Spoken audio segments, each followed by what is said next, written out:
Welcome to Sacrilegious Discourse. For this is what the Sovereign Lord says. Why do you need prophets to tell people who you are and what you want? If you can justify everything that the God of the Bible has done, then you can justify any of your behavior. A lot of this mentality is trickling into what is now mainstream right-wing Christianity. I am capable of empathy greater than this God of the Bible. This is a Bible that they tell kids. This is the good Lord. This is the good book. He is fantasizing about murder, mass murder. Head over to sacrilegiousdiscourse.com right now to find out how to leave us a review or support us on Patreon.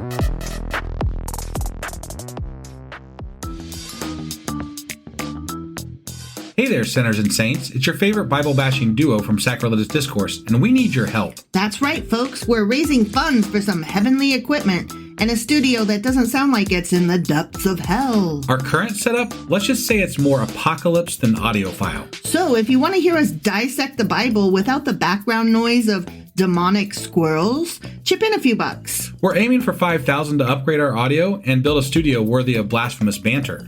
Donate today and help us spread the good word of atheism. You can find a link right on our homepage, sacrilegiousdiscourse.com. Every dollar counts. Even if it's from your collection plate.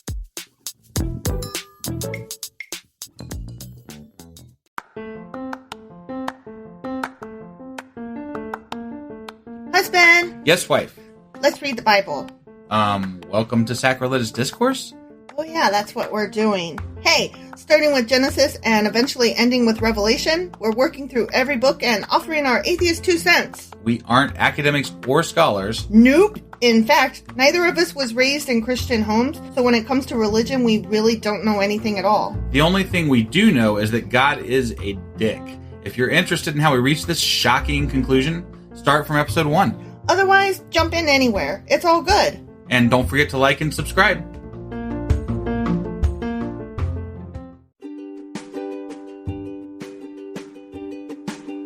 Hey wife, did you know that Anchor is sponsoring our show? Really? Don't we use Anchor to distribute our podcast on Spotify and Apple Podcasts? Yeah, and we are on just about every other platform available as well, thanks to them. Why do we use Anchor as our podcasting service? Well, they make editing and distributing our show a breeze. What if one of our listeners wants to start their own podcast? Then they should head over to anchor.fm or download the app to get started. Awesome! You guys should go do that right now! Husband! Wife. Do you remember what happened yesterday, or no? It's been Friday. we've been gone a weekend. Yeah, Friday. No, I don't. It's been a weekend, so All yeah, right. obviously. I can't often remember the day before, so a weekend, it's just right out. Right out. Yeah. Okay, so the Philistines had the Ark of the Covenant. Okay. And Oh, that's right. They Yeah. put it in their temple of Dagon. Yeah. And it knocked over an idol. Yeah. Yeah. And they were like, oh God, no, this is terrible. And then God gave the Philistines all a bunch of tumors. Plagues. Yeah, plague tumors. Plague tumors. Yeah. And so they were like, get this shit out of here. Right. So And then they tried to give it to Gath. You're stupid. That was funny. Yes, that's the point of, It's just that it was a slow creep funny. Oh, okay. Yeah. So, yeah. They were like, come here and get it. Yeah. And so that's what happened. And now we are going to read 1 Samuel chapter 6. All right, let's go do this. Okie dokie.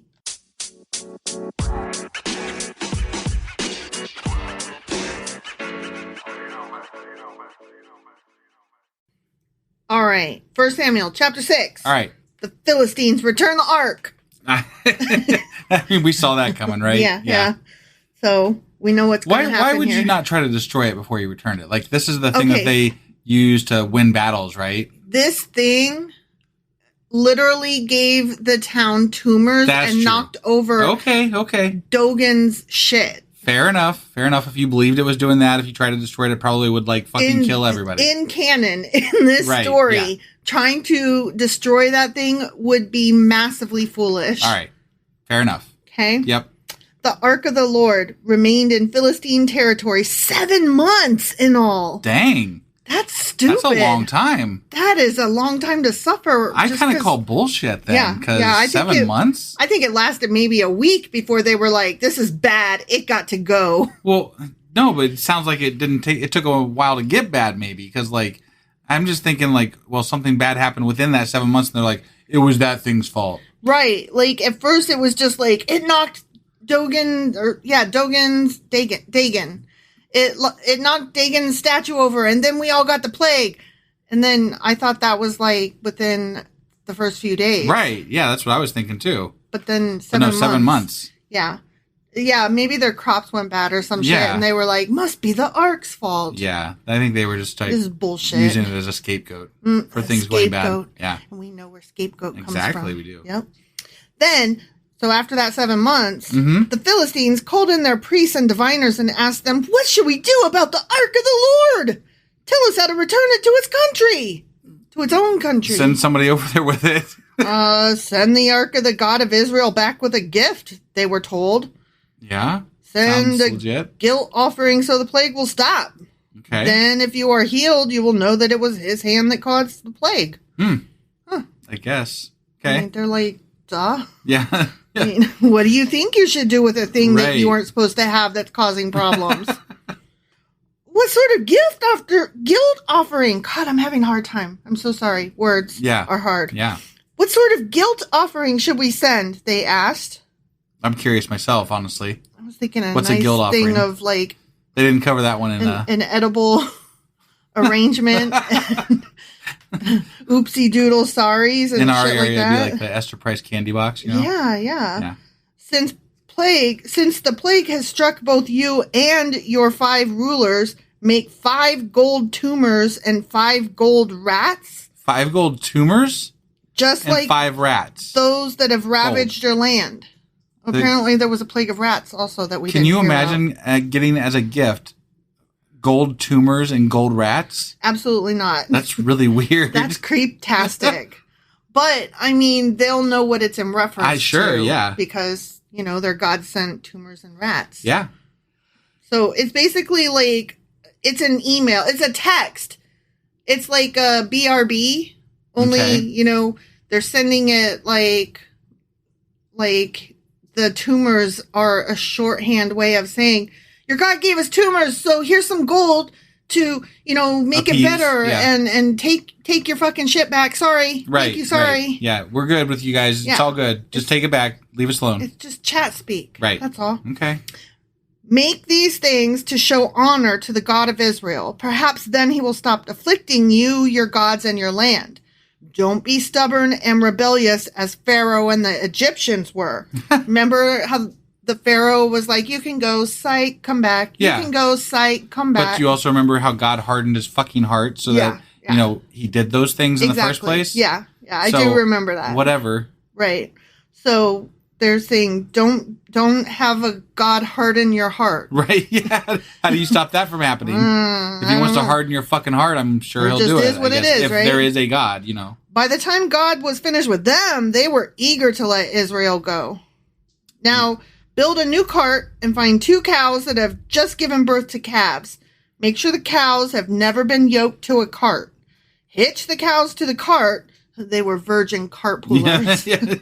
But shut their calves away from them in a pen. What? Aww.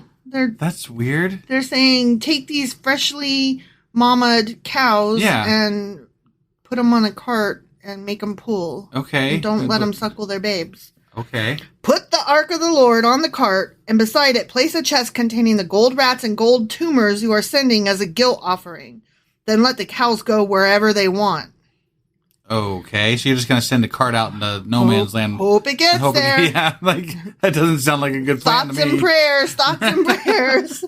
If they cross the border of our land and go to Beth Shemesh, we will know it was the Lord who brought this great disaster upon us. Why? What does that have to do with anything? Right.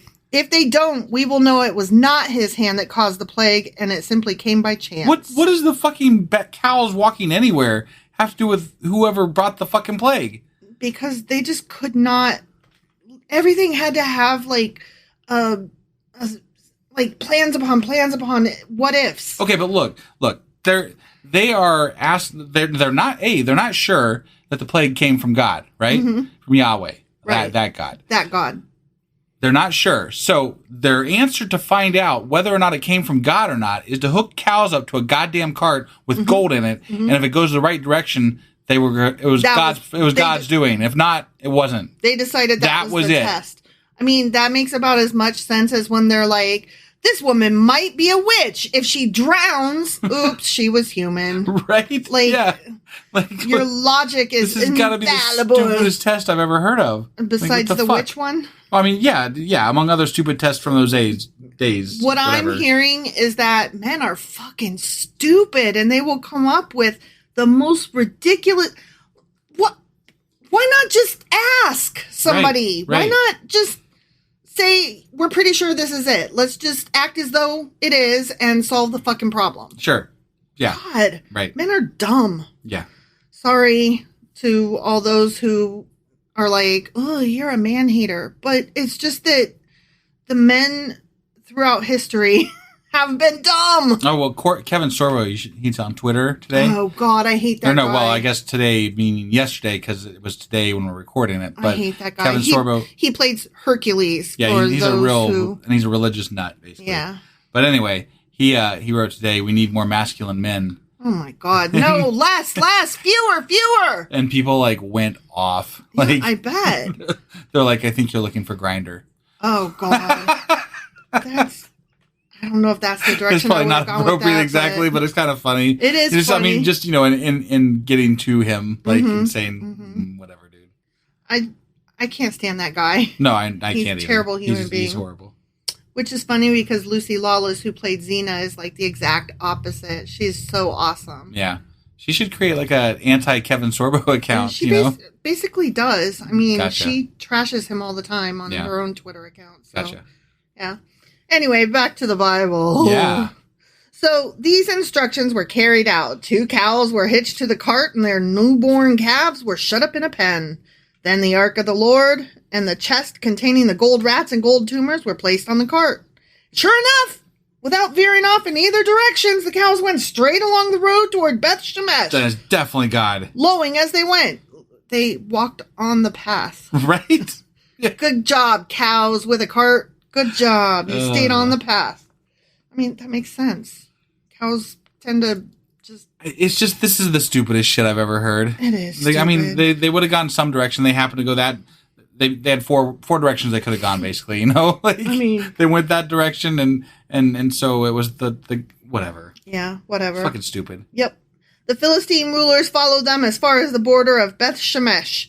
The people of Beth Shemesh were harvesting wheat in the valley. I guess they weren't having a barley party. Yeah, no. And when they saw the ark, they were overjoyed. I bet they were. Yeah, I mean it's their their ark. God Yeah, box. right. The cart came into the field of a man named Joshua. Of course it did, because there's always a Joshua. Right. And stopped beside a large rock. But did that the rock do rock. water? Right, yeah. Not very much of a good rock. And was it a rock with a capital R or a lowercase r? Stupid. So the people broke up the wood of the cart for a fire. Of course they did. And killed the cows and sacrificed them to the Lord as a burnt offering. Of course they did. Makes total fucking sense. Yeah, if cows just show up on your land, you kill them. Blow everything up, kill all the stuff. That is men for you. I mean, right? Shit. Vroom, vroom. Right, yeah. Several men of the tribe of Levi lifted the ark of the Lord and the chest containing the gold rats and gold tumors. They really need to stop saying that because it's too much. Gold rats and gold tumors. Gold rats and gold... Just stop. Yeah. I mean, it is what it is. Remember how we're stupid? We're going to say it every couple sentences in case you forgot. Right. Didn't forget, friends. Didn't forget. Anyway, they listed that gold shit from the cart and placed them on the large rock. Of course they did. Okay. Because rock. Yeah. Many sacrifices and burnt offerings were offered to the Lord that day by the people of Beth Shemesh. Okay. The 5 Philistine rulers watched all this and then returned to Ekron that same day. The 5 gold tumors sent by the Philistines as a guilt offering to the Lord were gifts from the rulers of Ashdod, Gaza, Ashkelon, Gath, and Ekron. The 5 gold rats represented the 5 Philistine towns and their surrounding villages, which were controlled by the 5 rulers. The large rock at Beth Shemesh, where they set the ark of the Lord, still stands in the field of Joshua as a witness to what happened there. To this day? I mean, it doesn't say to this day. It does say still stands there, though. Yeah, it still stands there. Did you know? I do now. I bet it doesn't, though. Oh, here we go. But the Lord killed 70 men from Beth Shemesh because why? Because he's an asshole? They looked into the ark of the Lord. It does melt your face. Damn, that's where Indiana Jones got it. Oh, shit. It's true. And the people mourned greatly because of what the Lord had done. Yeah, seriously, could you just not, God? Right? Who is able to stand in the presence of the Lord, this holy God? They cried out. Where can we send the ark from here? So they were like, God is awesome. The ark is great. Get it the fuck away from me. Right. So they sent messengers to the people at Kiriath Jearim and told them, the Philistines have returned the ark of the Lord. Come here and get it. Okay. So wait, what was stayed on the rock then? Gold. Oh, the gold. The gold is on the rock. Right. Okay. So they said, come and get it. The end. That was it? That was it. Oh. Yeah. Okay. So they gave it back, but and the people Indiana were Jones, like, it says that it's that's a good historical account. Well, I mean, a good historical account if you're taking if you're referencing the Bible. Yeah. So, like, I'm not saying that actually happened because that didn't happen. But it did kill so many people when they opened it up. Yeah. That's really cool. Because they looked in it. Yeah. And that makes sense because what does Indiana Jones tell Miriam? Close her eyes. Shut your eyes. Yeah. Yep. Yeah. Don't look, Miriam. Right? Yep. That's that actually makes me very happy. Yeah. I mean, you know. We really need to watch that movie again. We keep really saying do. We keep saying that. So, I mean, especially now that we're learning where that came from. Yeah. So that's really very cool. exciting. All right. Well, that was Samuel, First Samuel, chapter 6. And tomorrow we will be back for 1 Samuel, chapter 7. All right. We'll see you guys tomorrow. Bye.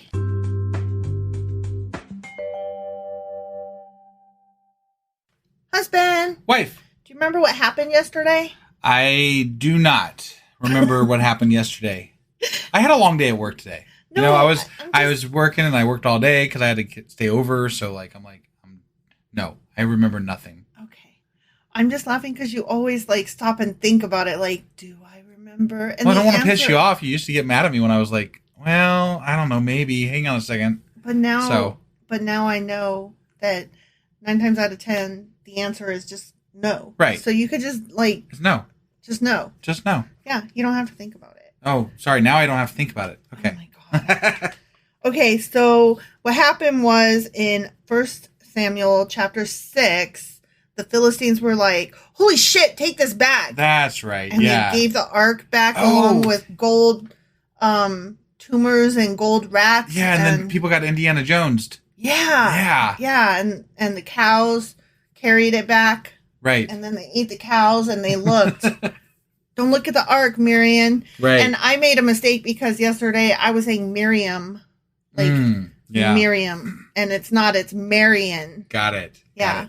So my mistake, you guys. Sorry.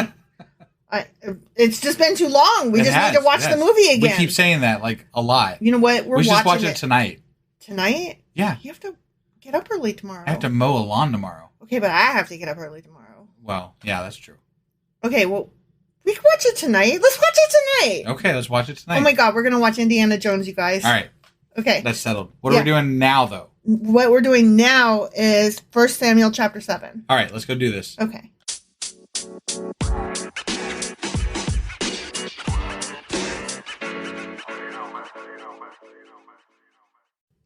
Okay, so 1 Samuel chapter 7. Okay. Starts out, we're still under the same title that we were under, the Philistines Return the Ark. Got it, so continued. To be continued. Right. Right. So the men of Kiriath Jearim came to get the Ark of the Lord. They took it to the hillside, home of Abinadab, and ordered Eleazar, his son, to be in charge of it. Okay. Sure. The Ark remained in Kiriath Jearim, for a long time, 20 years in all. Wow. Okay. During that time, all Israel mourned because it seemed the Lord had abandoned them. Why? Because it seemed the Lord had abandoned them. But they had the ark. But the ark, they had looked at it and it melted 70 of them. Oh. And I'm betting like that there aren't a lot of priest guys and Okay. there aren't a lot of interactions with, somebody like prophet guy, Okay. like Moses style, All right. talking to God. Okay. So I think the grifter died and forgot to pass it on. Got it. So like the Dread Pirate Roberts. Yeah. Yeah. You gotta have that line of succession. Right. So, okay, new section. Ready? Yeah. Samuel judges Israel. Ah, so he's a judge still. So he's a judge. That's interesting. Yeah. He's a judge. That's very interesting, actually. Yeah. Then Samuel said to all the people of Israel, if you want to return to the Lord with all your hearts, get rid of your foreign gods and your images of Ashtoreth. What is that? What is an Ashtoreth? It must be another god of some type or something. We're looking that up. Is it? Have we? I feel like I've heard that before, though. I don't recall it. No? Okay. No. Maybe not. It's too cool of a name. Right. Ashtoreth. Okay. Turn your hearts to the Lord and obey him alone. Then he will rescue you from the Philistines. Okay. So maybe Samuel does have some notion of griftiness to him. Who knows? I mean, it's kind of inherent in the job, I think. Right. Yeah. Even if you weren't grifty, your job is to literally take people's money and offerings. So True. that has a tendency to just inspire griftiness, I think. True. Yeah. So the Israelites got rid of their images of Baal and Ashtoreth and worshipped only the Lord. That they had. They had those things again. Again. Like always. Always. Do you think they really got rid of them? That was going to be my question when you stopped talking but did they though? Then Samuel told them, gather all of Israel to Mizpah and I will pray to the Lord for you. Yeah. So they gathered at Mizpah and in a great ceremony drew water from a well and poured it out before the Lord. They poured out the water from the well. Yeah. In a big waste of fucking water. Here go. Here's some water for the... They also went without food all day. Because that makes sense. And confessed that they had sinned against the Lord. I don't really understand fasting. Like, to me, I'm really fucking hungry. Can we just fucking eat? Well, I think it depends on what you are intaking liquid-wise. I suppose. I don't really understand. Like, I understand it for medical purposes. Like, sure. You're supposed to fast before surgery. Yeah, no, I get that. I get that. Sure.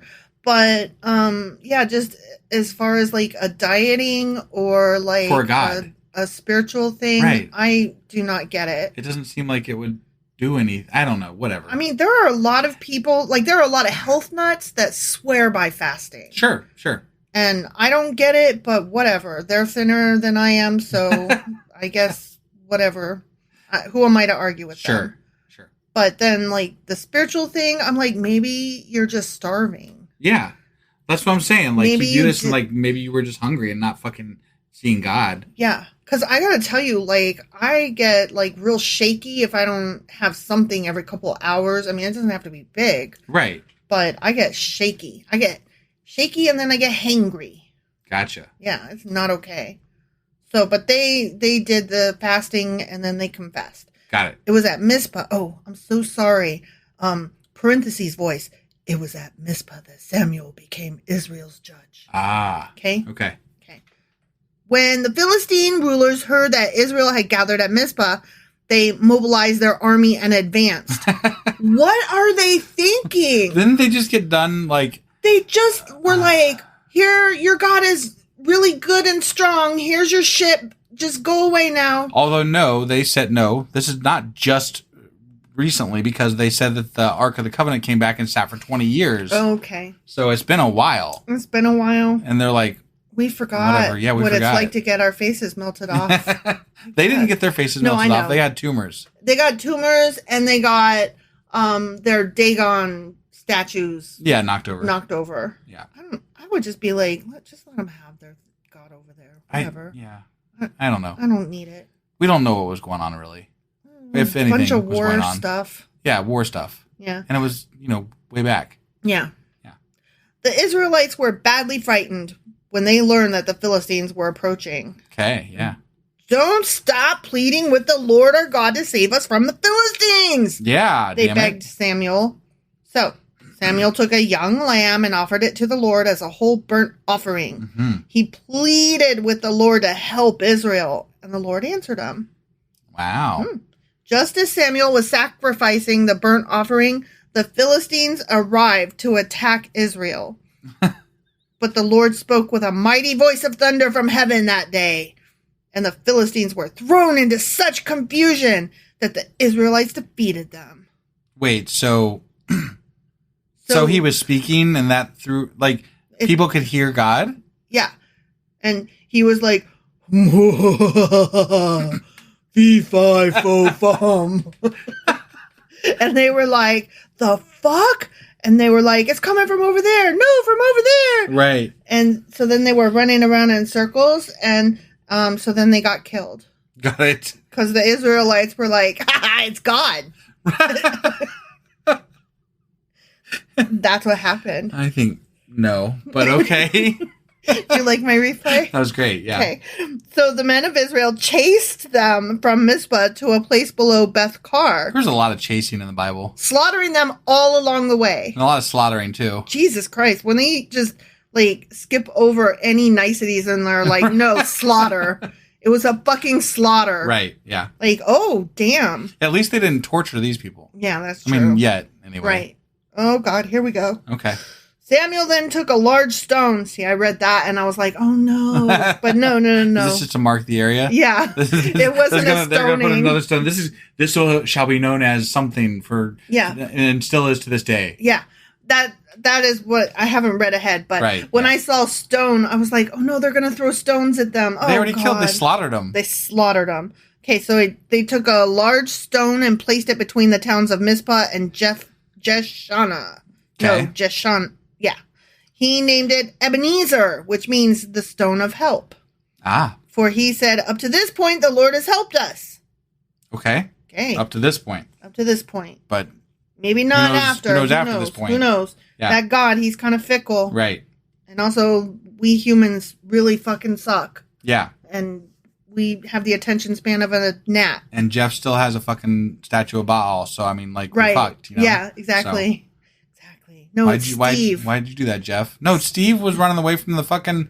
he didn't want to get his dick chopped. Oh, yeah. Yeah. You're right. Jeff has the Baal Okay. statue. Yeah. Yeah. And his wife has the fucking, what's the other one? Asherah. Asherah pole. Yeah. Yeah. So I think that's what you were getting it confused with. Asherah. And Yeah, I this think is so. Ashtoreth or Right. some shit like that. Yeah.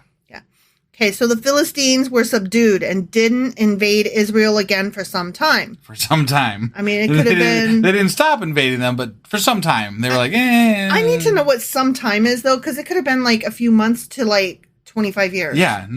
Hell, it Or- could have been hundreds of years. Yeah, who knows? And throughout Samuel's lifetime, the Lord's powerful hand was raised against the Philistines. Okay. Okay. So So several as long years. as Samuel lived, I guess. Yeah, several decades. Right. Okay.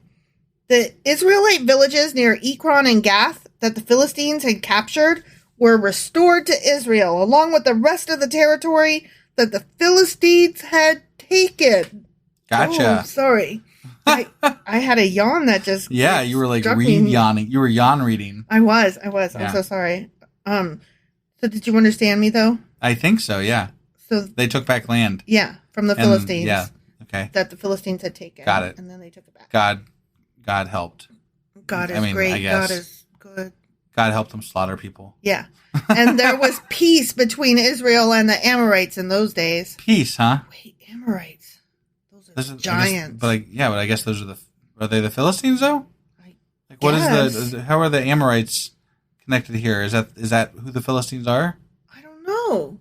That's So weird. It's just kind of confusing. like they just threw that in there instead of saying Philistines It's though. like, are they saying, and there was peace between Israel and Amorite? I think which we is need, separate There's from- another thing you wanted to look up, but I think we need to look that up too because that's weird. That they Yeah. just like I feel like that was something else, I don't know who all these people are. right? But I It's don't know too how that much one. geography. Yeah, I don't understand that one. But okay, Maybe are Philistines the same thing as that's what I was. Amorites? That's what I was trying to. That's Yeah. what I'm wondering. Yeah, Or are they saying while all that shit was happening, they were also at peace they with were these guys, at peace with the Amorites? Like, right? I don't know. But weren't they supposed to kill all the Amorites? Oh, they sure were. Okay. They were supposed to kill all the Canaanites, which included the Amorites. And they were supposed to not make peace with them, weren't they? Yep. And they But were now they're supposed to making not peace with them? intermarry with them. But God's still good with them, apparently. Yeah. Yeah. Just saying. God's got his hand on them. And Right. Yeah. Okay. Just checking. Yep. No, I mean, you're good. Checking in. Yep. Right. Samuel continued as Israel's judge for the rest of his life. Okay. Each year he traveled around, setting up his court, first at Bethel, then at Gilgal, and then at Mizpah. He judged the people of Israel at each of these places. Then he would return to his home in Ramah, and he would hear cases there too. And Samuel built an altar to the Lord at Ramah. The end. All right. Okay. Yeah. Really, Sam's in charge now. Yep. Got it. Sam's our guy. And God's with them now. God for now. Because he slaughtered a lamb. Right. Sam the lamb. Sam did a lamb. Yeah. Yeah.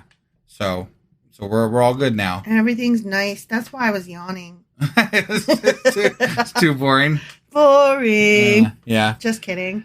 All right. Well, I think we got a couple things to look up out of that chapter at least. We sure did. So that's something anyway. So our Q&A this Saturday will be interesting. Yeah, we'll have more than one question maybe. Yay. So, all right. Well, let's. Are we done for the day? Yeah, we're done for the day. We gotta go watch Indiana Jones. We do.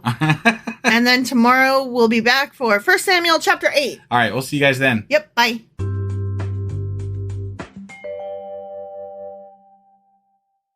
Husband. Wife. Do you remember what happened yesterday? Yesterday we watched Indiana Jones and the Raiders of the Lost Ark. Yes, we did. And then what did we do today? We watched the last half of the right, movie. but earlier today we forgot to post our fucking podcast because we were so excited to watch the movie. We were. We got right off of recording and ran over to the couch and watched it. Yeah, yeah. And then you started to fall asleep like right at the midpoint. Yeah, and so then we stopped it and we finished it today. Yeah, but then you got up this morning and you were like, "Holy shit!" Well, he went to go try to play our podcast. I was like, "Where is it? Oh shit!" Haven't done that in a long time. Yep. But yeah, sorry guys. That's how good the movie is. It was really good. So. I mean, honestly, we're sitting there and okay, I know this is the intro. Sorry, nothing. But we're sitting there watching the movie. How many times have we seen this? Like, it's from our childhood. A million I've got it memorized, for God's sakes. And yet, still, at stressful scenes, we're like, ooh, like, is he going to make it? Or, oh, that's gross. Right. Like, such a good movie, you guys. It really is. Even better now that we've, read some of the shit that it references. Yeah. Yeah, no, it was like they had, like, they looked like cherubim on the ark. Yeah, you were looking for the ark. I was like, damn, that's cool. Oh, also, I read trivia. I'm so sorry, you guys. I read trivia that the robe that the guy wore during the ceremony. Yeah. Right before they open the ark. Right. At the end. That is very close to what is described in the Bible. Interesting. Yeah. I wasn't looking for that. Although I thought like it was a white. Wasn't he wearing like a white robe? But he had the vestments over it. Okay. It had like all the purple and shit like that. Okay. I mean, I didn't see pomegranates or nothing, but apparently, like it. That's why their faces melted off. Exactly. I mean, he didn't have the pomegranates. If it wasn't for the pomegranates, right? He missed that bit. And he also mispronounced some words. Yeah. So that definitely had impact on it. All right, so let's. Okay, yeah. So what was in Samuel, or 1 Samuel, chapter 7? Yeah. What was it? What did we do? Samuel became the judge, and he was like, "You guys give up your idols and shit," and they were like, "Yeah, okay." Again. And so they did. Yeah, but we probably know that they didn't. Right. Jeff's still holding on to his. Yes, and Samuel ruled for a bit. Okay. And that's basically all that happened. And then today we're getting into 1 Samuel chapter 8. 8. All right, let's go do this. Okie dokie.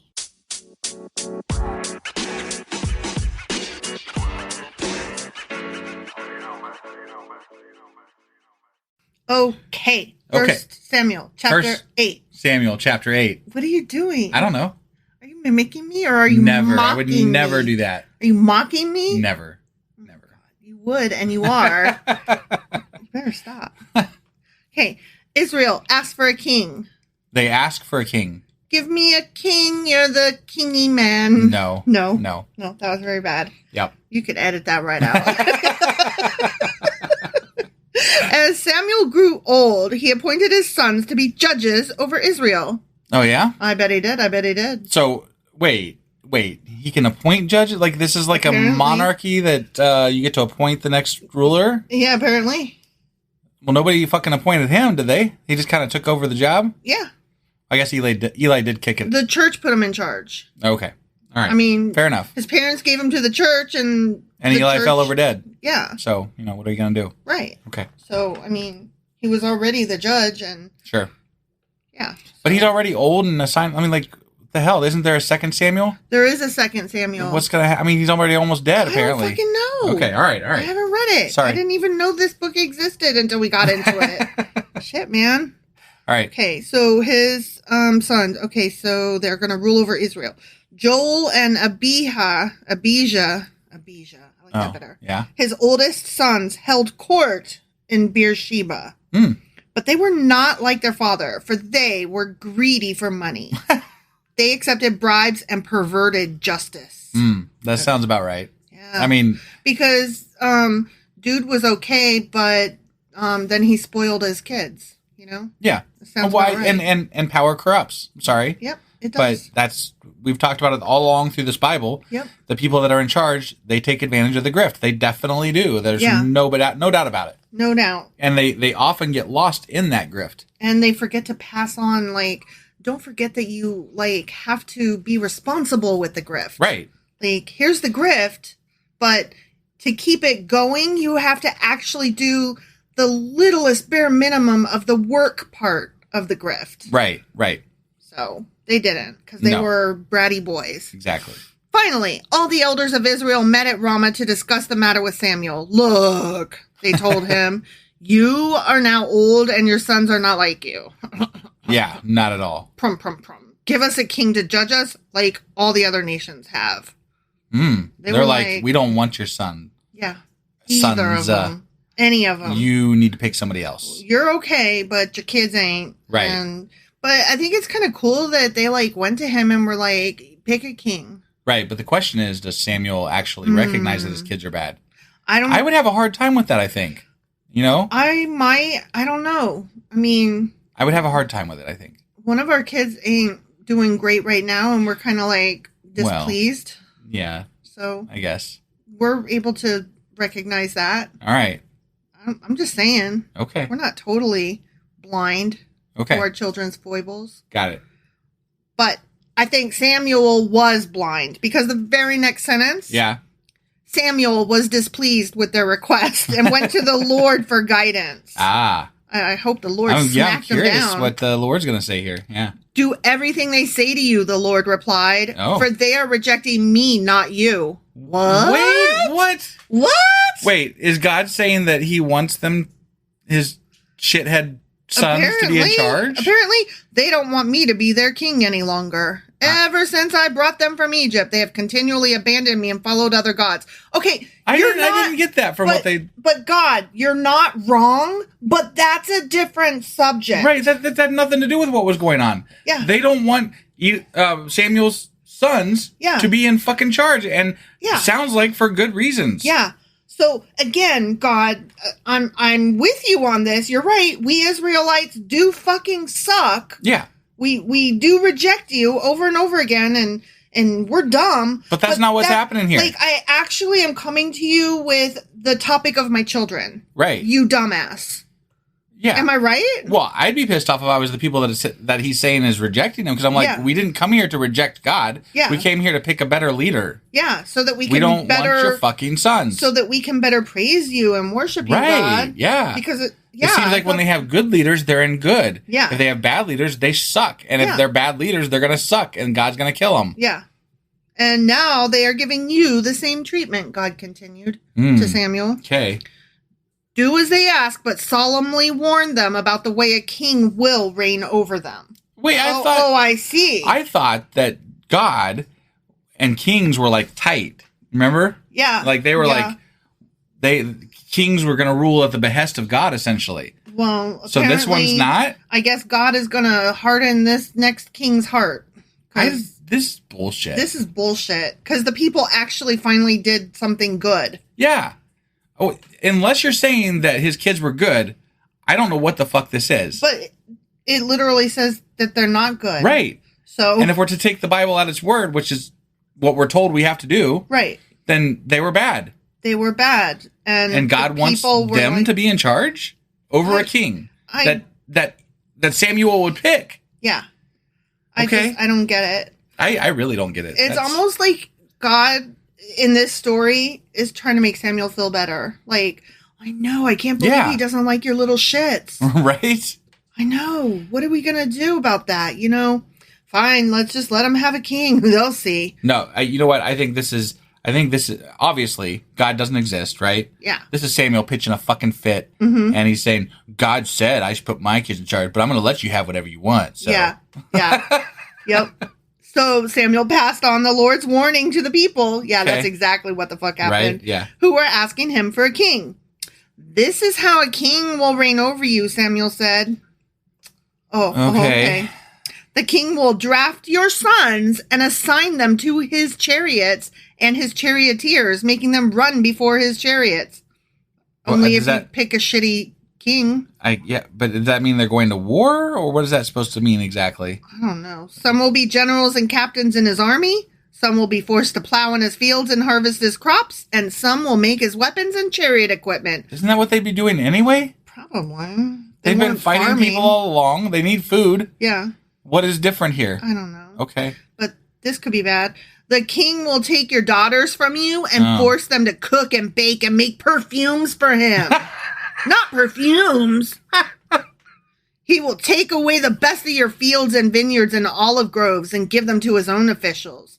So he's like saying, either you pick my kids to be kings, or I'm going to pick the shittiest, meanest guy, and I will pay you back on my deathbed. Right, but they said that his kids were grifting. Yeah. They were doing the same shit that he's saying they're going to do. Like, they're already doing that. But we already know they're going to suck. He's like, you think these are bad? Just wait. I'll show you bad. Well, I'm sorry, but if he's going to show them bad, he is actually going, yeah, you're right. He's going to pick the fucking worst person he could pick. First, you know what? Samuel is a dick. I agree. Samuel's a dick. Fuck his magic hair. I was just going to say, magic hair or otherwise, fuck him. He will take 1/10 of your grain and your grape harvest and distribute it among his officers and attendants. He will take your male and female slaves. Take your slaves. Yeah. That, you shouldn't have slaves. Oh, it actually says slaves, huh? Yeah. In Israel? Yeah. Interesting. I had somebody tell me the other day that there was no slaves in the Bible. Oh, they haven't read it then. I know, right. Yeah. He will take your male and female slaves and demand the finest of your cattle and donkeys for his own use. He will demand 1/10 of your flocks, and you will be his slaves. Oh, okay. All right. When that day comes, you will beg for relief from this king you are demanding, but then the Lord will not help you. Of course he won't, because he's a fucking dick, as always. Except that God doesn't exist. Right. And so, but if he did, he was a dick. Yeah. So. Yeah. But the people refused to listen to Samuel's warning. Even so, we still want a king, they said. We want to be like the nations around us. Our king will judge us and lead us into battle. So Samuel repeated to the Lord what the people had said. And the Lord said, do as they say and give them a king. Then Samuel agreed and sent the people home. The end. Okay. So don't even know what to think about this bullshit. I think that it's crap. Because, his sons are shit. Right. The leaders of the entire nation got together and were like, we have to do something about Samuel's kids. Samuel's going to die and his kids are horrendous. And we know from previous experiences in the Bible, if God were real in the Bible, from what they say, he has the ability to change people's hearts and minds about certain issues. Yeah. So he could take anybody that's in charge and convince them that, hey, you're going to do a good job instead of a bad job. Yeah. So they conspire to have these Israelites fuck up. Yeah. And then they're like, you fucked up and now I'm not going to help you. And they're like, please help us. And we're like, why is this the way it is? The way it is. I don't get it. It's true. I hate it. I hate it so much. It's a terrible story. It really is. All right. Well, that was it for chapter 8 today. Yep. And tomorrow we'll be back for 1 Samuel chapter 9. All right. We'll see you guys then. Find out who the next king is. Yeah. Find out. Yeah. All right, we'll see you guys then. Bye. Bye.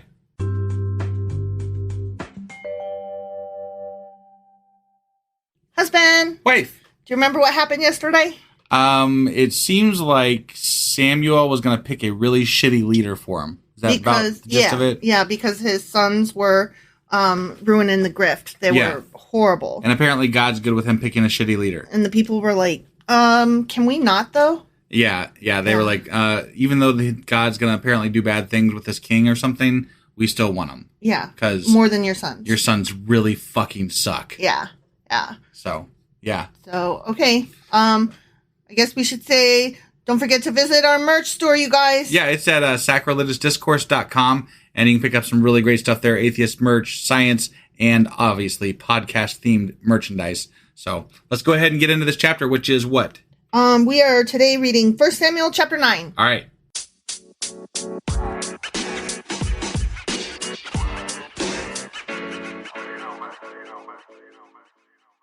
Okay, 1 Samuel chapter 9, Saul, chosen king. All right. Spoilers. They're gonna choose Saul. They're gonna choose, yeah. There was you know, it'd be really cool if they just like said that at the beginning and then chose somebody else. Like, ha, gotcha. That would be actually cruel. Right? Just wanted to see if you were paying attention. It was Paul, not Saul. There was a wealthy, influential man named Kish from the tribe of Benjamin. Okay.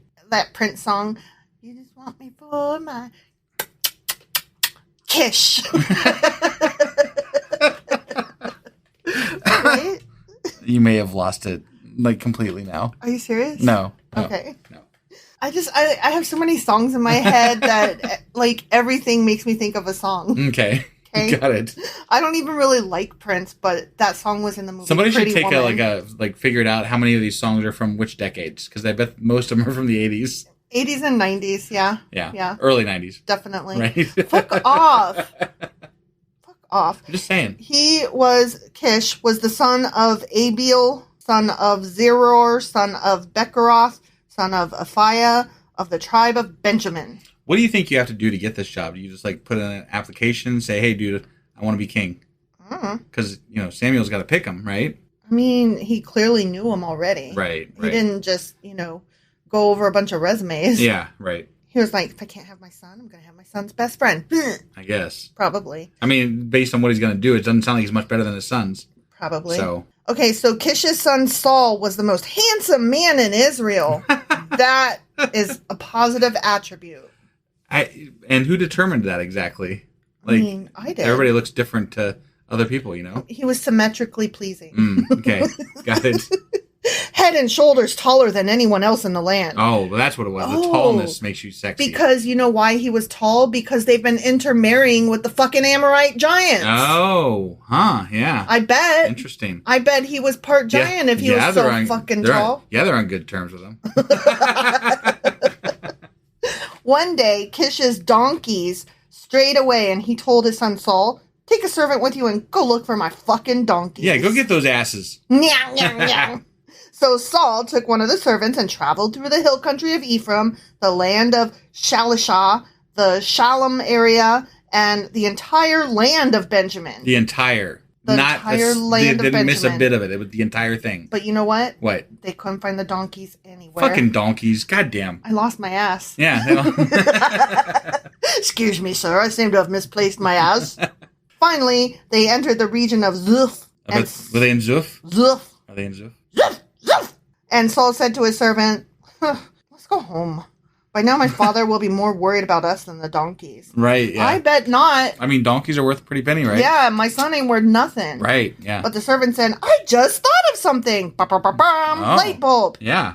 There's a man of God who lives here in this town. Of course there is. A man of God? I don't know. I thought they were all men of God. He means like a priesty guy. Yeah, I think that's, yeah. He is held in high honor by all the people because everything he says comes true. Everything. Sounds like a witch to me. Burn him. No, remember, if it comes true, you're with God. But if it doesn't come true, then you burn and get stoned. Because you're a grifty fuck. Yeah. So don't profit. Right. Or prophesize. Yeah, don't make those, yeah, whatever. Okay. Not to be confused with prophylactic. What? In any way whatsoever. Yeah. Let's go find him. Perhaps he could tell us which way to go. But, Saul replied, we don't have anything to offer him. But he's a priesty guy, so he should just do it for, Okay, listen to me. What?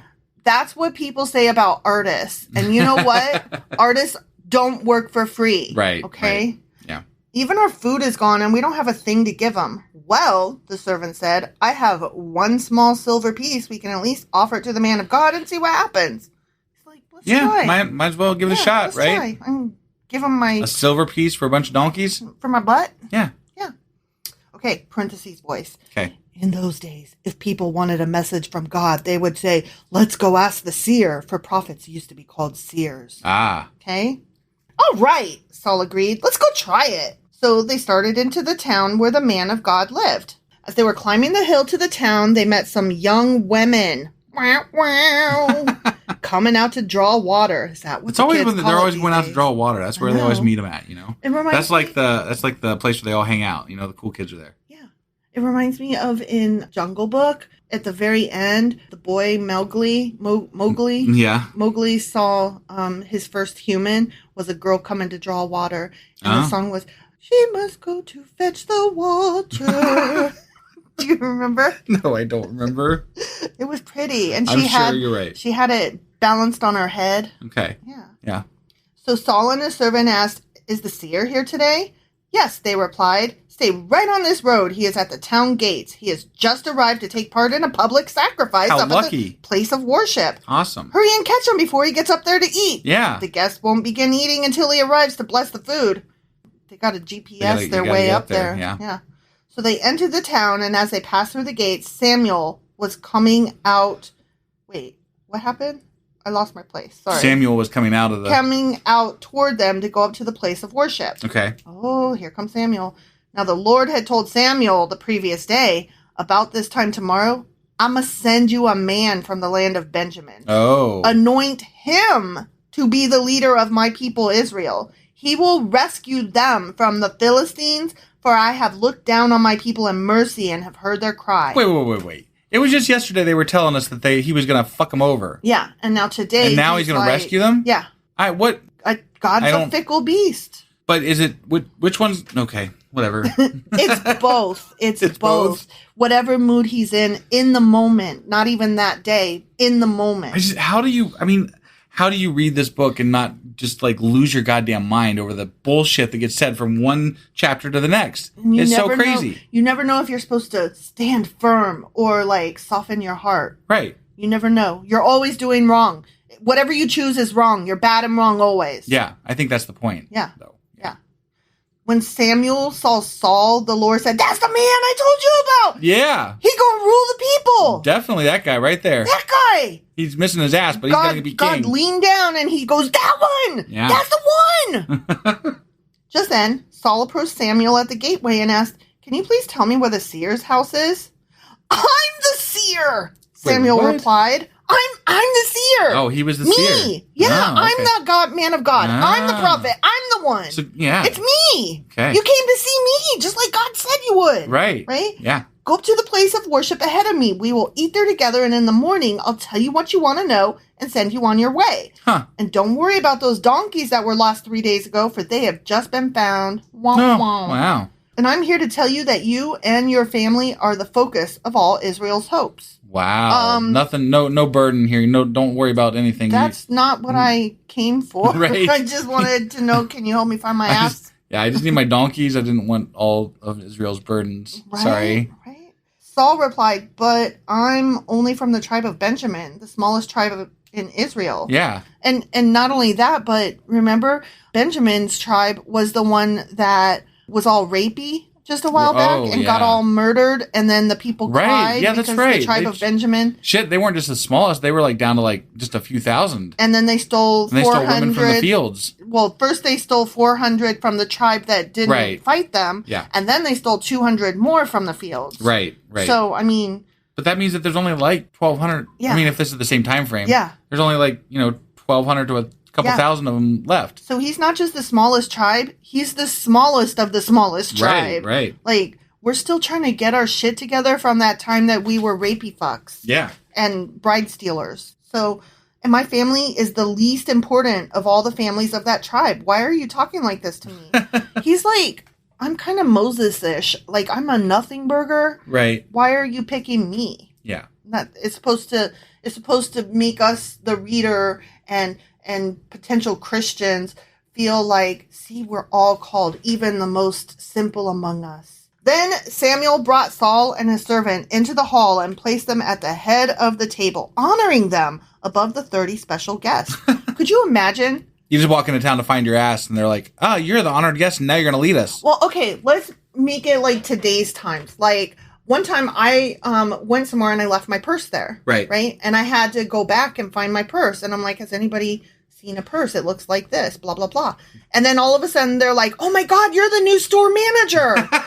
Like, no, I just wanted to find my purse. Right, the fact that I left it makes me exactly unqualified for the position. Right. But no, we want to give you hundreds of thousands of dollars to run the store. Yeah. And all you got to do is sit here. Yeah. Okay? That's it. Yeah. And you're like, oh, okay. Are you going to feed me? And can I bring my husband? Right. Yeah. Samuel then instructed the cook to bring Saul the finest cut of meat, the piece that had been set aside for the guest of honor. Oh. Damn. So the cook brought in the meat and placed it before Saul. Go ahead and eat it, Samuel said. I was saving it for you even before I invited these others. Oh, wow. Damn. So it wasn't set aside for their honored guest. It was set aside for... He is the honored guest. Oh, okay. Yeah, All right. Got it. So this, to go back to our example, they're like, this is the most ergonomic office chair and ergonomically positioned keyboard and computer. I mean, we were saving this for you. Yeah. Come in and rule our store. Definitely, yeah. Okay? Yeah. So Saul ate with Samuel that day. I bet he did. I bet he did. Yeah. When they came down from the place of worship and returned to town, Samuel took Saul up to the roof of the house. I hope it had scaffolding. Battlement. Yeah. So he didn't fall and then you get in trouble for murder. And Samuel would be a murderer. Yeah, that would be bad. Yeah. He took him up to the roof of the house and prepared a bed for him there. Their roofs must be different. People slept on roofs? Their roofs must be different than our roofs. I mean, obviously. Yeah. Nobody sleeps on roofs anymore. I mean, I don't know. Like, would you spend the night out there, like, to look at the stars? If it was going to be a nice night, yeah. Like, think about a nice balcony, right? Yeah, if it was going to be a nice night, definitely. Yeah. For sure. So, I mean, I got no beef with that. It's just, like, we're not used to that. Right. But I would sleep outdoors. We sleep in tents. Yeah. I mean, if we go camping. Yep. I say that like I've ever been camping with you.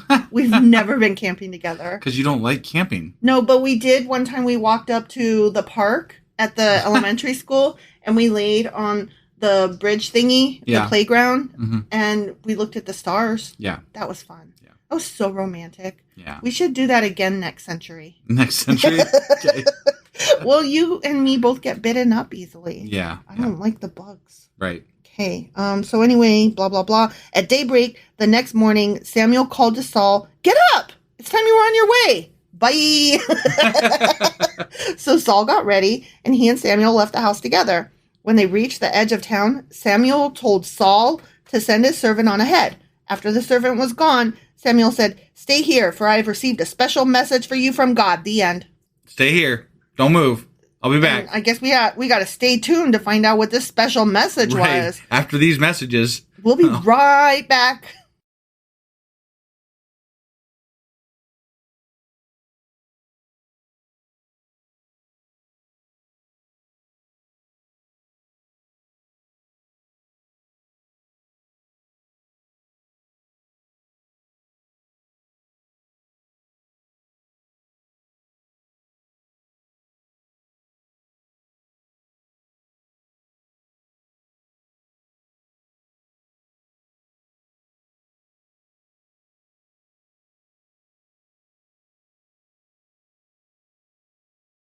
Okay, so I guess that ends that. And that was 1 Samuel chapter 9. Join us tomorrow for 1 Samuel chapter 10 and to find out what that very important message was. Yep, we'll see you guys tomorrow. Bye.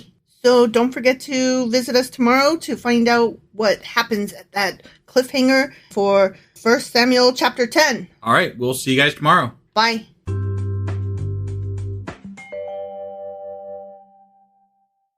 Husband. Wife. Do you remember what happened yesterday? The guy picked another guy to lead the guys. Actually, I'm glad you left that so open because Okay. I have something to clarify. Okay. Okay, so basically it was Saul was looking for his lost asses. Yeah. And Samuel was like, "You're going to be king." Right. And we were like, "Oh, that's cute," because he came from nowhere. Yeah. We were wrong. Right in the first sentence of 1 Samuel chapter 9, it says there was a wealthy, influential man named Kish. Okay. And it was his son Saul. But he said later that he was one of the lower people in the tribe of Benjamin. Right. Who is also a low tribe. So, yeah, but how does that correlate exactly? Okay, I don't know. The tribe of Benjamin is clearly the smallest of the tribe. Right, especially after. Not a lot of, yeah. Yeah. But having said that, his father, Saul's father, was a wealthy, influential man. Gotcha. So, okay. I think that, speculation here, I think that Samuel was trying to have it both ways. He was like, okay, fine, if I have to choose somebody, not my sons, I'm going to choose somebody that I still pick somebody else's son. And he has the idea in his head that, if they come from the tribe of Benjamin, that maybe they're going to be shitty. Well, and maybe he can control them or something, right? Yeah. Okay. Yeah, that's my thought. Okay. But anyway, just wanted to add that into the mix. We are about to read 1 Samuel chapter 10, but I want to remind everyone to go visit our merch store. Yeah, definitely, sacrilegiousdiscourse.com. And just click on the links to the merch store, and you'll find some of our podcasting gear there. And in the meantime, let's go ahead and get into this. Okie dokie.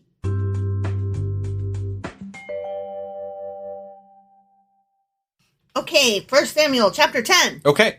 Then Samuel took a flask of olive oil and poured it over Saul's head. Wait, what? What the fuck is that? He's anointing him. Oh, okay. But like a whole fucking flask. I'd be like, dude, couldn't you just put a few drops? Like, I don't know, He's like a whole anointing thing. him. It's All right. a thing. I guess. He kissed Saul and said, "I am doing this because the Lord has appointed you to be the ruler over Israel, his special possession." I'm pretty sure he's appointing them. Mm-hmm. I mean, just, Yeah. Yes, let us not forget. This is all a grift. Right.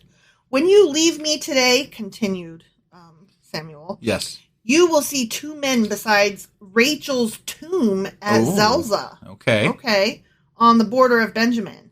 They will tell you that the donkeys have been found and that your father has stopped worrying about them and is now worried about you. Ah. He is asking, "Have you seen my son?" When you get to the Oak of Tabor. Well, why do they need two guys standing there to tell him that? Like, is it just like, couldn't they have told his dad, like, yeah, he's fine, he's coming up soon, whatever. This is the beginning of learning how to tell a proper story, and they're still feeling their oats here. Got it, okay. Okay, so when you get to the Oak of Tabor, sure, you will see three men coming toward you who are on their way to worship God at Bethel. Okay. One will be bringing 3 young goats. Yes, okay. Another will have 3 loaves of bread. What? Okay. And the third will be carrying a wineskin full of wine. Yeah, for their sacrificing stuff. I want some wine. We should get some wine after this. Got it. They will greet you, these 3 guys, continued Samuel, and offer you 2 of the loaves of bread, which you are to accept. Oh. What if I don't want it? I mean, but you were to accept them. Okay. Thank you. Do I have to eat them now? Is he like proving his like psychicness through God type thing here? He's just giving them instructions. Like this is like one of those things where they're like, see, they said it would happen in the Bible, and then it happened in the Bible, so God must be real. No, I'm betting that he is having Samuel is having Saul given these things so that Saul can then give them to someone else somewhere else. He's not accepting the bread for himself. He's gonna. I'm betting. I haven't read this, but I'm betting he's got to take the bread somewhere and do something with it. Okay, all right. Like, he's like, I think Samuel is like saying, "Here, you're gonna meet these 3 guys. They're gonna give you the tools that you're gonna need to go do some kind of fucking sacrifice or offering." Okay, that's my guess. All right, fine. Okay? Yep. When you arrive at Gibeah of God, where the garrison of the Philistines is located, you will meet a band of prophets coming down from the place of worship. A band of prophets. Not just like a prophet, but a band of them. And not just a couple, you're going to meet a couple prophets. No, No, a band. A band. They talk in unison like, you will, blah, blah, blah, blah, blah. You know, like they speak. Since they're all prophets. Like a band, right? No, that's not, yeah, no. No, a band is a lot. Excuse you, they will be playing a harp, a tambourine, a flute, and a lyre. And they will be prophesying. I was completely wrong there. Fuck I'm you. sorry. not only are they musicians, but they're musicians who can tell the future. Yeah. Yay. Yeah. These are some witchy trombone players. Yeah. At that time, the Spirit of the Lord will come powerfully upon you, and you will prophesy with them. Oh. So you're a prophet too, apparently. You're a prophet now, bitch. I guess. Boom. Prophet. I didn't know that men had the power to just be like, you're a prophet now. Well, God probably has the ability to make them a prophet. So, I mean, assuming God real, I guess. Which is not, but assuming that, I guess God could make him a prophet. Okay. Yeah. I don't know how to feel about that. I mean, I don't know how I feel about a lot of things in this fucking book. That is true. You will be changed into a different person, continued Samuel. Okay. I wonder if he's going to change his name. I don't know. Like, a lot of these people change their names. If somebody told you that if you do this, you're going to be changed into a different person, would you go through with what you're doing? I mean, it would, I would ask questions. Right? I would have questions. Can I still be a different person that's married to my current spouse? Right. Can I still have my children? Well, I still like, banana nut bread. Right. That's one of my favorites. Could I be richer in this other version so that I could afford things better? Not a yacht. I don't need a yacht. Right. But maybe like a Tesla, I don't need that either. No? I'm not about Musk. I'm just saying. I'm just a Tesla, though. It's nice. They're nice. Whatever. I can't Save the support Elon environment. Musk. I cannot support Elon Musk. Okay, whatever. There are other electric cars out there. I'm not a big fan of Musk either, but those cars, man. There are other electric cars out there. Yeah, and they aren't as good. You know what? I'm just saying. That's a different subject for a different day. We're getting out of hand here. I'm just saying, I would ask questions. Okay, all right. I'm not opposed to being a different person. Okay. I would have questions as well. Yeah, I gotcha. Okay, after these signs take place, do what must be done, for God is with you. What must be done? I mean, first I have to pee. Then I have to have some coffee. Right, yeah. And then I have to pee again. Okay. Then I need to drink some water because I'm probably dehydrated. At some point, do you need to kill some people? I have to check my planner. Okay. I'm just going through what I need to do when I wake up in the morning. Oh, okay. Got it. And I have to check my planner to see what the fuck I'm doing that day. Right. Because when I wake up, I do not remember anything ever. Yeah. Then what? Then, I don't know, things and stuff. Got it. Yeah. Okay, so anyway, God is with you, and you're going to do magic and things. And you're going to do what you need to do, whatever it is. Yes. Then, after you've done the things you need to do that aren't specified, then go down to Gilgal ahead of me. I will join you there to sacrifice burnt offerings and peace offerings. You must wait for 7 days until I arrive and give you further instructions. If I was Saul, I would be like, can I talk to my dad first? This all seems weird. Right. This is all so sudden. Right. It just came out of nowhere. Yeah. As Saul turned and started to leave, it sounds like he's just shrugging and going, Booker. Right. Or the Pete Davidson version of okay from SNL when he goes, okay. Right. As Saul turned and started to leave, God gave him a new heart. A new heart? A new one. Jesus. In addition to, or did he just change it? I don't know. Or swap it out? Yeah. Exchange it. I don't know. Because if he has two, he could be a new Doctor Who. I'm just saying. Yeah. And all Samuel's signs were fulfilled that day. Okay. All those things that they said, they happened. I want a new heart. Do you want a new heart? I don't think they mean it physically. I think they mean God instilled some sort of thing into him and made him emotionally and spiritually. Yeah, he's like a. Why do you have to kill all my dreams? I don't know. It'd be more fun to think it was a real heart though. Right. Just swapped it out. Oh my gosh. Yeah. That could be a book. I'm gonna write that story. Yeah. God gave me a new heart. I mean, he did take a rib out of fucking Adam, so he really did with his God LASIK vision. Right. Yeah. I remember when Saul and his servant arrived at Gibeah, they saw a group of prophets coming toward them. Okay. Then the Spirit of God came powerfully upon Saul, and he too began to prophesy. As was prophesied. It's amazing. I know. Right?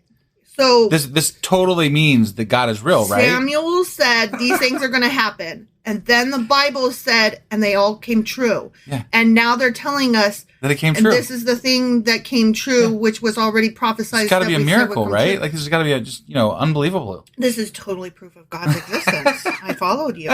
Yeah. In no way whatsoever. I totally believe now. I'm a believer. No. If I was suddenly a believer overnight, would you divorce me? Yes. Are you serious? Oh my gosh. No, I'd have a conversation at least. Again, I have questions. Yeah. I have questions. I'd be like, I'd get on the podcast and be like, guys, I really need some fucking help. This is our address. I need you to show up. Oh my God. Damn, you're going to dox your own wife? I'm just saying, like, Jesus. you should take on God. I'm going to be like, oh, we got to fix this. Yeah. Get a rope. Right? Not a rope. Jesus. I was just quoting an old, what was it? It was like picante sauce commercial. You don't remember? You're quoting an old picante sauce? Is that how you say that? Picante. Yeah. Okay. You're quoting an old picante sauce commercial. Yeah. I have no fucking clue what you're talking about. Well, somebody out there does. I'm sure you're right. Sure you're right. Get a rope. Because they used the wrong picante sauce. Okay. All right. I got it.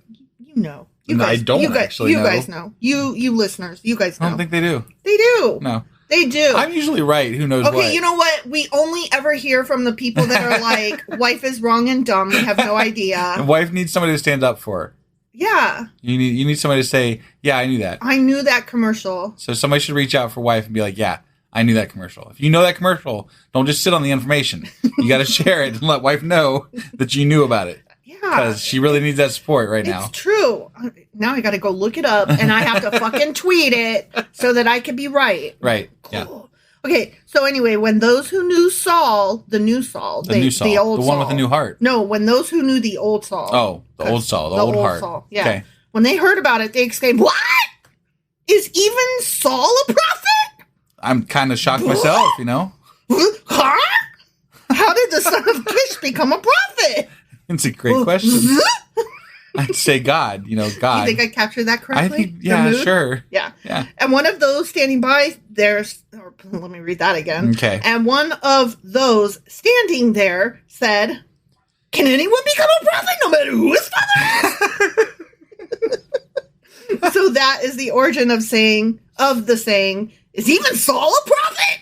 Oh, wait, that's a thing? That's what it says? So that is the origin of the saying, "Is even Saul a prophet?" I'm definitely going to have to use that one sometime. Is even Saul a prophet? Is even what? Saul a prophet? Yeah. I'm going to do that later. Because, we have this issue with all these prophets out here these days. Yeah. So. Or the next time that somebody's giving you grief on Twitter, and because they're know-it-alls and think they know everything, right. then you could be like, "Sigh, is even Saul a prophet?" Right. It's a saying. Yeah, it is. Have you ever heard I love how they just announce that things are sayings in the Bible, right? And I'm like, what the fuck? It's like if I came up to my kid and I was like, back in the 60s, they used to say things were groovy, right? Yeah, but only worse. Yeah, sure. Like we all know that groovy was a thing, but this is thousands of years old, right? And it didn't live well. It didn't hold up. No. Like Friends, like the show Friends, it didn't. You would hold think, up over time. Being God's word, it would hold up. But you would think that God would have that ability. Yeah. Since He can change hearts out. Right. He can make us still think that that's the same as we're saying. But it's not. Nobody in the history of ever has ever said that, except for that one guy. Right. Yeah. When Saul had finished prophesying, they keep saying prophesying, and I wonder if they mean prophesizing. Who cares? I do because I love words. But is it like prophesying the action of doing the prophesizing? Prophesizing could be the result of a prophesying. No. I think you're wrong. Are you sure? Yeah. Okay. I think you're wrong. All right. That's a grammar thing. We'll have to look that shit I know. up. That's what I'm but saying. I'm pretty sure you're wrong. Or maybe they just mean the same thing. I don't know. Who knows? When Saul had finished prophesying, he went up to the place of worship. "Where have you been?" Saul's uncle asked him and his servant. We were looking for the donkeys," Saul replied, "but we couldn't find them, so we went to Samuel to ask him where they were." And then I became king. No, that's the end of what he says. Okay. I mean, this section continues. Okay. But he didn't go, he just stopped there. Oh. He just said, We asked Samuel where they were. Okay. That's why I used that tone. Got it. Oh, and what did he say? His uncle asked. He told us that the donkeys had already been found. Yeah. I mean, Saul is not... He's not letting on some... He's not giving any extra information here. He's making people play 20 questions. Right, yeah. But Saul didn't tell his uncle what Samuel said about the kingdom. He was probably embarrassed. Like, you think? These two freaks came up and, like, were telling me stuff. And, like, I don't know. It sounds weird. I'm not about it. I'm not sure it's all real. Yeah. What? Yeah. Or either that or maybe his uncle's a dick. That could be. Who knows? Yeah. Okay, so later, Samuel called all the people of Israel to meet before the Lord at Mizpah. All the people of Israel? All the people of Israel. Damn, that's a lot of people. Did he send smoke signals? Or I don't know. Carrier pigeons? I have no idea. Did they have runners? Maybe. And he said, "This is what the Lord, the God of Israel, has declared. I brought you from Egypt and rescued you from the Egyptians and from all the nations that were oppressing you." So he's quoting God again. Yeah. Okay? Do you think if God were to like show up today, he'd say, "I rescued you from the Egyptians"? Because he loved to say that in the Bible. He really did, but like, it's kind of irrelevant these days. I don't think that it would hold much weight. Right. Like, I'd be like, I never been there, dude. Like, what do I care? None of my relatives, like, at least 5 to 10 generations back, have anything to do with Egypt. Right. So, like, I get that maybe that happened once, but not get over it, dude. Not in anything that impacts me today. Right. So, yeah. Get with the times, God. Yeah. But continued.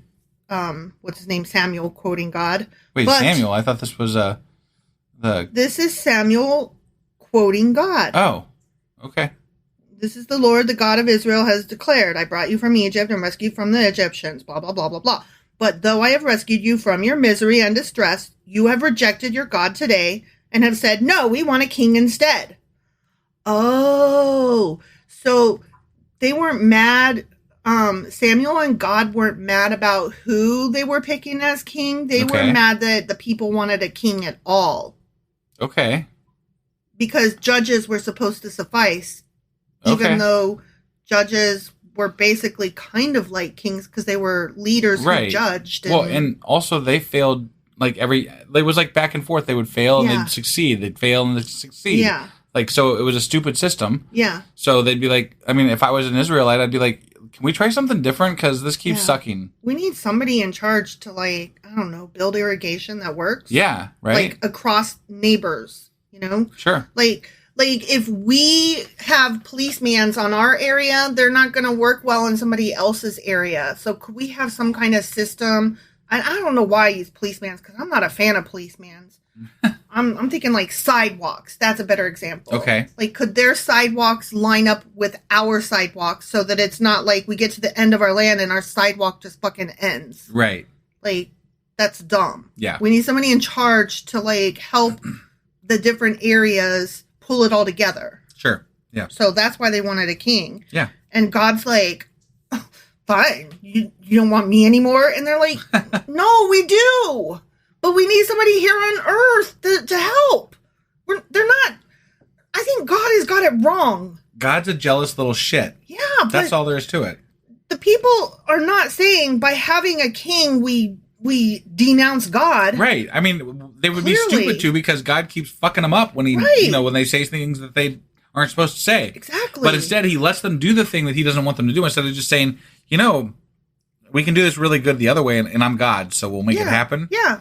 He doesn't do that. He's just come like, over here, guys. He's like, well, I'm going to let you guys suffer. Yeah. And kill you. Yeah. Because, And then be mean to you and mad at you for the suffering that you did. Right. Because I'm awesome and I'm God. And I can. I can. Yeah. I can. And my ways aren't yours to understand. Whatever.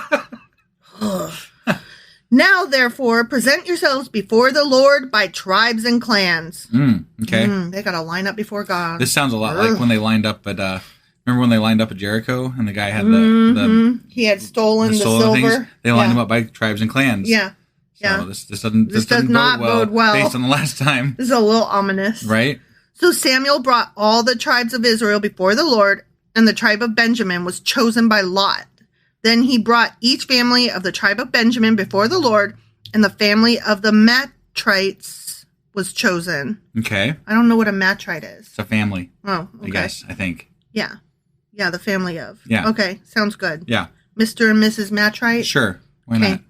And finally, Saul, son of Kish, was chosen from among them. But when... Okay, all right. Go ahead, because I thought he was already chosen. He's pre-chosen. He's pre-approved like a Visa card. So is this just like a fucking... That was funny, and you rolled right over it. Pre-approved like a Visa. Yeah, I got it. Sorry. I apologize. That was funny. He was... Everybody else out there is laughing right now. Fuck off. He was pre-approved to apply to be king. There you go. Yeah. Pre-approved to apply. Just like a Visa card. Okay. When you get all those junk mails that say, you've been pre-approved. Right. Yeah.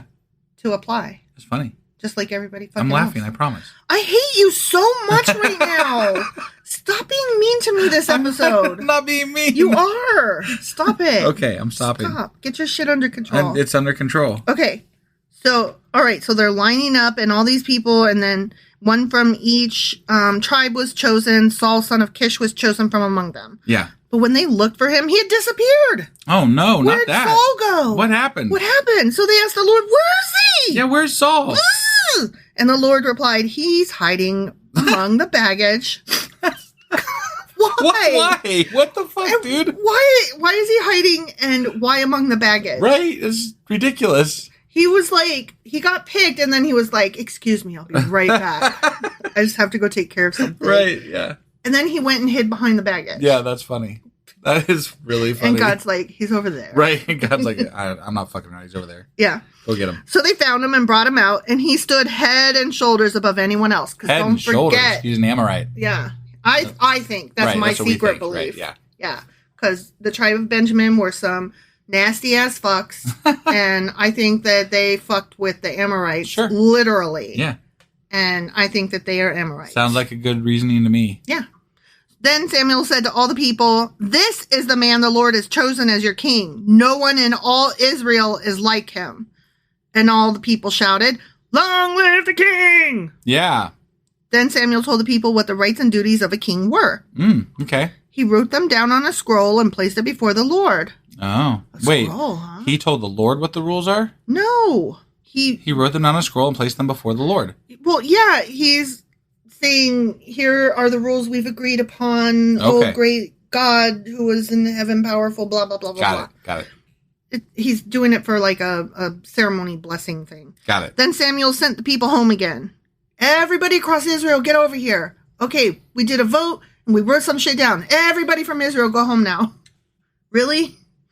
Then Samuel sent the people home again. When Saul returned to his home at Gibeah, a group of men whose hearts God had touched went with him. I love it when God touches hearts, and I hate it when God doesn't touch hearts. Right. You know? Or hardens hearts. Yeah. It seems really willy-nilly how it happens. It seems really shitty, and like, why do you get to choose who you're going to, like, you're just determining who's going to live and die. Why don't you just touch all the hearts and make them all be nice? Right, yeah. Let's all be nice to each other. Yeah, you're Let's God. all have good hearts. Let's not have any hard hearts. Yeah, exactly. Right? Totally. But there were some scoundrels who complained. Scoundrels! Scallywags! Yeah. You scoundrel. You herf nerder. Herf nerder? It's from Star Wars. What the fuck? That's funny. You I never thought heard it was that? nerf herder. That's what I said. You said herf nerder. Did I really? Yes, Oh my you god. did. Dyslexia strikes That's why I was again. laughing. Oh my god. Did I really say that? You did. You said herf nerder. Wow. That's really bad. Luckily, it's recorded, so we can prove that. No, I totally believe you on that one. I literally totally believe you on that one because I have done that shit before. Yeah. I am dyslexic, you know. Sorry, guys. Okay, nerf herder. Yeah. How can this man save us? Yeah, These how? guys said. Right. And they scorned him and refused to bring him gifts. Yeah. But Saul ignored them. Okay, ready? I'm ready. I have to use some parentheses voice. Parenthesis voice. Okay. Nahash, king of the Ammonites, had been grievously oppressing the people of Gad and Reuben, who lived east of the Jordan River. He gouged out the right eye of each of the Israelites living there, and he didn't allow anyone to come and rescue them. In fact, all of the Israelites east of the Jordan, there wasn't a single one whose right eye Nahash had not gouged out. Oh my gosh. But there were 7,000 men who had escaped from the Ammonites, and they had settled in Jabesh Gilead. Last I had heard, they were on good terms with the Amorites. Remember they said Ammonites. Ammonites. Oh. These are different. They're not Amorites. They're Ammonites. Ammonites. Okay. Yeah. All right. And that was the end. That was the end. Yeah. Okay. So we got a king now that was chosen by Lot, but not really. Right. And now we're going to find out what happens with this dude. Is even Saul a prophet now? Is even Saul a prophet? Yeah. Yeah. My God. So tomorrow, we are going to be doing a Q&A. And Okay. then, yep. Sunday we'll be doing our replay of the week. Yep. Our weekly replay. Yep. And then Monday we will be back for 1 Samuel chapter 11. All right. We will see you guys tomorrow for the Q&A. Yep. Bye.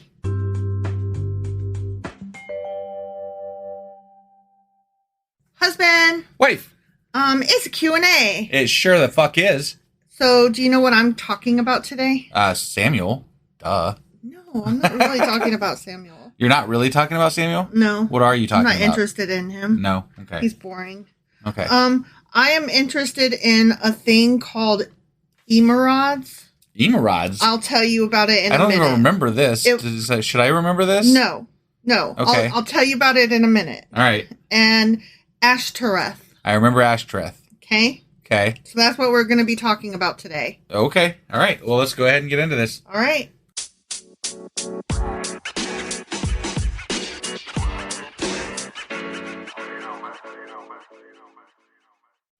Okay, so we're going to talk about emerods first. Emerods. Yeah. Okay. Okay. So let me pull you back in a ways. Sure. Do you remember in chapter I think it was 6 with the mice, the gold mice and the gold tumors? Oh yeah. Okay.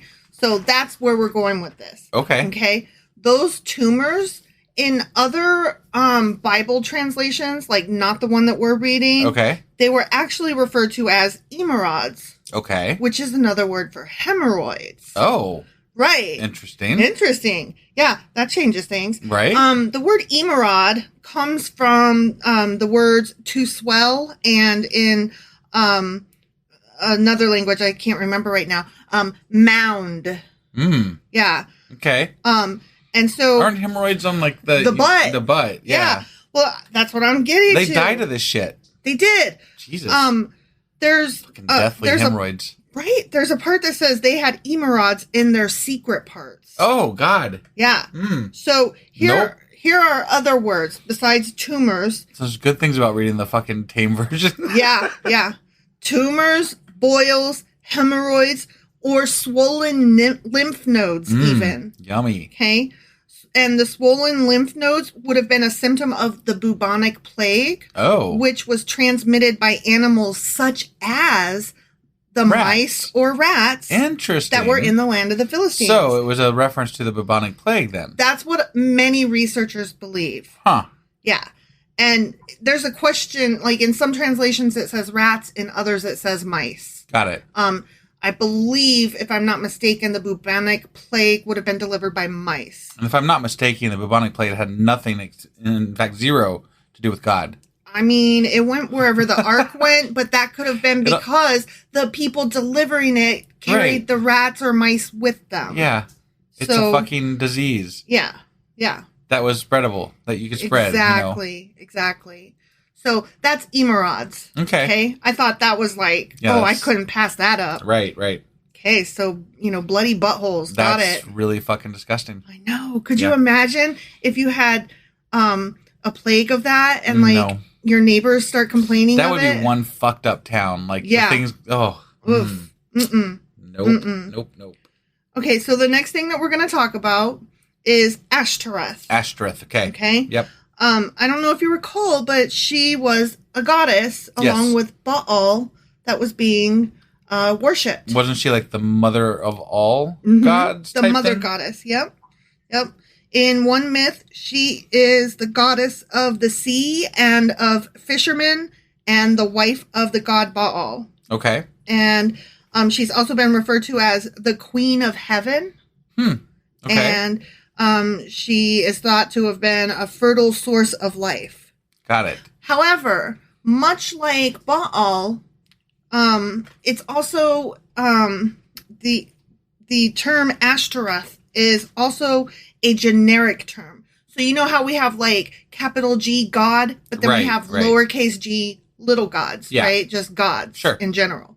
And then we have capital B with the emphasis Baal, meaning that one guy. And then we have other, when we refer to they had Baal, they had Baal, right. Lowercase guy. Yeah. Ashtaroth is the same way. Got it. They were a generic term. They were often used together with Baal since, they were thought to be married. Sure. And it was a collective term for illicit worship. Illicit worship. Yeah. Okay. Illicit being like underground, like secret, like an illicit love affair is a secret one that nobody's supposed to know about because it's on the DL because there's something wrong with it. So these were underground gods? They were like counterculture gods? Yeah. Yeah, basically.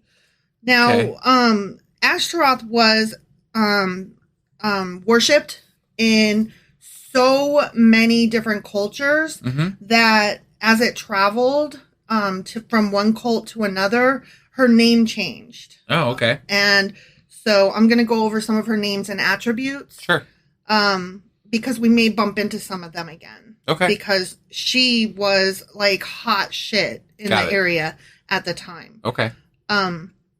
Sometimes it was thought that she had alter egos, like different aspects of the same goddess. Okay. And other times it was just a completely different goddess altogether. And sometimes it was just her, but in a different location. So the same goddess with a different name. Sure. Okay. Yep.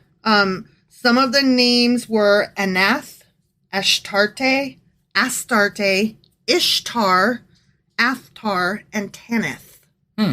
Yeah. I've heard of Tanith before, I think. I think you might be confusing it with Tanis. Okay. Which... Oh, yeah, because we just watched that. Because we just watched Indiana Jones. Yeah, that's probably and it. the Raiders of the Lost Ark, and they mentioned the lost city of Tanis. No, you're probably right. Yeah. So, but I made that same connection, and I wonder if there is a connection between Tanis and Tanith. Who knows? Who could know? I could be pulling that right out of my ass. I'm sure we probably are. So the Phoenicians, they worshipped Astarte. Okay. And the women were obliged to sacrifice either their hair or their chastity.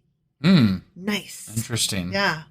That's very interesting. I mean, it makes sense because she was the mother and she was considered a fertility goddess by many of them. Yeah. So that makes sense. Yeah. The Greeks referred to her as Astarte. Okay. Okay. And people would make these treks. Like all women were compelled at least once in their life to go visit one of these idols. Similar to how I believe what religion is Mecca? That would be Muslim. Muslim. Yeah. Like they are compelled sometime once in their life to go visit Mecca. Right. So that's how you can think of that in modern terms. Sure. Compelled in quotes. Right. Okay. In Babylonia and Assyria, the Akkadians called her Ishtar, and that's the name today that we are all most familiar with. Okay. And she was the goddess of sexual love and of fertility and the mother of gods and men. Okay. So that's what we think of today. And her name is used in pop culture, movies and books and songs. I'm just curious real quick. So you said that she was in Greece. Was she a precursor to some sort of Greek Roman god type thing? Probably. Yeah. Okay. Yeah. Absolutely. I wouldn't doubt it a bit. Right. Okay. Particularly because of what I'll get into in a minute. Got it. Further on. Okay. In Arabia, she was known as Athtar. And in that area, there were her switching into a man. Like there was this, she was both at once. And then in another place that I'll get to in a minute, she was a he. She was turned into a male deity. But she was in Arabia, she was simultaneously masculine and feminine, and she was the father and mother of mankind. Interesting. Still referred to as the god or goddess of fertility. Right. Okay. In southern Arabia, he was referred to as Astar. Okay. And this I found so interesting. Many features of his worship still survive in the rites of the Abyssinian church today. Interesting. Yeah. And is that a Christian church, or what is that? I am not familiar. I did not look it up. I can get back to you on that. Okay. Because it's in Southern Arabia, I wasn't really... Sure. But regardless, this God that we're learning about is still worshipped to this day. To this day. Yes. That was the interesting part. For real this time. Yeah. And in North Africa, she was referred to as Tanith and was worshipped with, quote, obscene rites. Obscene rites. Obscene rites. I can only imagine what that might be. I'm sure it involved sex. Yeah. I mean, what's more obscene than sex? Yeah, I don't know. I don't know. Various animals were sacrificed to her. Seemed like pretty standard back in that time. Yeah. And so she was different animals sacrificed in different places, and I didn't go into like which animals where. But it's probably like any other god. They probably had to splatter some here, splatter some there. Whatever animals were available or local to the area was going to be what was called for. Obviously, like you're not going to call for a kangaroo in the Americas, right? Right. That would be dumb. Yep. So in some places, she was identified with the sun and the morning star. Okay. And at Mecca and in Assyria, she was associated with Venus. Okay. And with the Phoenicians, she was associated with the moon. Okay. So interesting. That's why I said that she was probably a precursor to some of the Greek and Roman. Sure. Yeah, well, I think there's even some call to say that the Bible God and Jesus and different things like that are based on some, pagan rites as far as like, solar and moon type stuff. Of course, we've got into that before. Yeah. So I mean, it's all the same shit back then. It just wrapped up in different packages. Different day and different location and different name. It's just this one evolved and kept evolving through the thousands of years to what it is now. And it's completely unrecognizable and has nothing to do with what it was started as. Well, yeah, I think the Catholic Church probably bastardized this whole thing. Then the Christians took it one step further. Right. I mean, it's been twisted into whatever people want it to be in any given time. Exactly. Exactly. So that is all I have for you today. And tomorrow we will be doing our weekly replay. Yeah. All right. Sounds great. We'll see you guys then. Bye. Bye.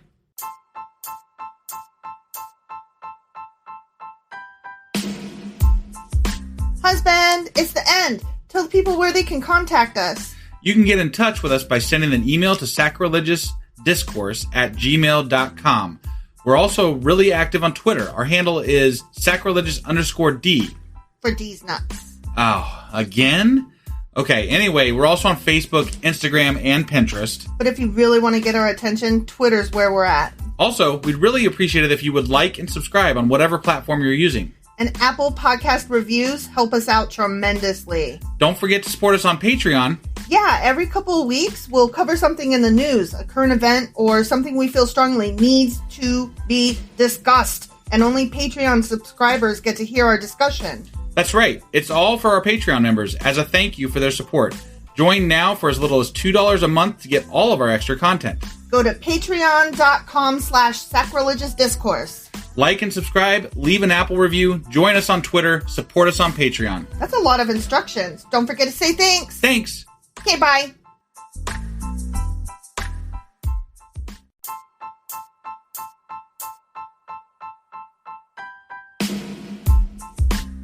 Hey, wife, I guess that's the end? But husband, that's just sad. It doesn't have to be. We are on lots of social media platforms like Twitter. Our handle there is sacrilegious_D. For D's nuts. Oh my God. Stop doing that. Anyway, we're also on Facebook, Instagram, and Pinterest. There's a link to all of our social media sites at our website. Ooh, we have a website? Yeah, it's sacrilegiousdiscourse.com, where you can also find a link to our merch shop. We have a merch shop? Yep. We have podcast-themed clothing, mugs, notebooks, and more, as well as an atheist and science-themed products. Wow, our fans should really go check that out right now. Definitely. They can get in touch with us by sending an email to sacrilegiousdiscourse@gmail.com. But before they do that, we could really use some help. Oh yeah? With what? Well, it's not free running the podcast, and we need some financial support in order to get better equipment, which will free up time so we can concentrate on our podcast and our fans. Okay, so what should they do? Head over to patreon.com/sacrilegious discourse and sign up as a contributor on our podcast. Supporters there receive additional bi-weekly episodes that we record just for our Patreon members for as little as $2 a month. Also, we'd really appreciate it if you would like and subscribe on whatever platform you're using. And Apple Podcast reviews help us out tremendously. Like and subscribe. Leave an Apple review. Join us on Twitter. Support us on Patreon. That's a lot of instructions. Don't forget to say thanks. Thanks. Okay, bye.